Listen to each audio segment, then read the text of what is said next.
Lucy, what in the great beyond is all of this water doing in this circus? It's everywhere. My cloaks are all soaked. Oh, hi Veronica. One of my new friends needed some accommodations. Don't worry. Once he heads home, I'll flush all the water out. What in this massive multiverse could possibly need this much water? Hello, friend. What the...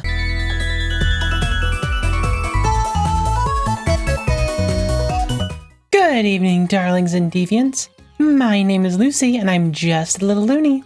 I've been talking about random commanders for a while now, so I figured I might try and structure things a bit more.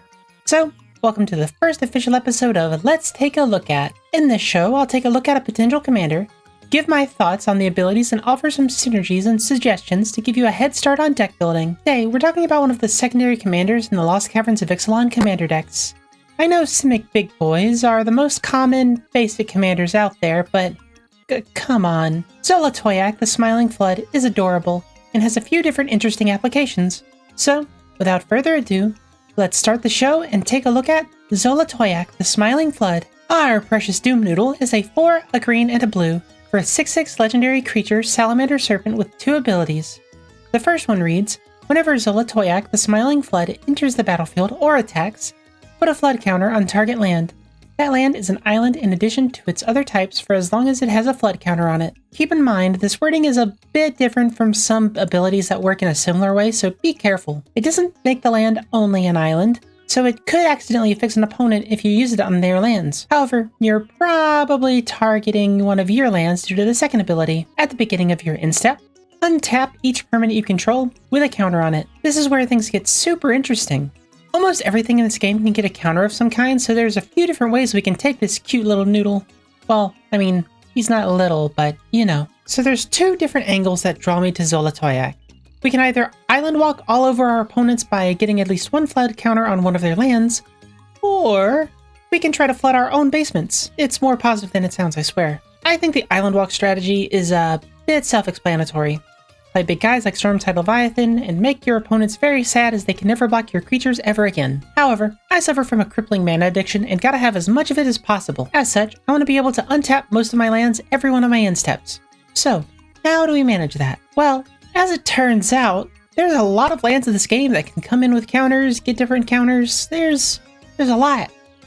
So,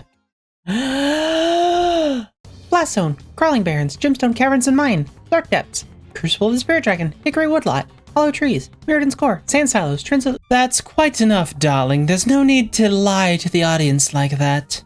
Lie? I'm not lying, Veronica. These all have counters on them. Or they can get them at least. Please, as if you would actually play any of these. Sand Silos and Hollow Trees need to be tapped for a turn before doing anything. Dark Depths doesn't even tap for mana, and really? Mirrodin's Core? There's more color on my perfect skin than there are in these lands. Aw, come on, V. Have a little faith in me. I always have a plan. Oh, really? Do tell, then. And tell I shall. So, like Veronica said, there's a small issue with some of these lands not tapping for mana, or having some other downside, or just being, bad. They're bad. However, green has more than a few different solutions for us. Yavimaya, Cradle of Growth, is a legendary land that can turn everyone's lands into forests, making it easier to make mana. In addition, we have enchantments like Prismatic Omen, which was recently reprinted, so it's easier to get hold of now, to make our lands tap for whatever mana we need. All we gotta do is get counters on our lands and we'll be untapping them like no one's business.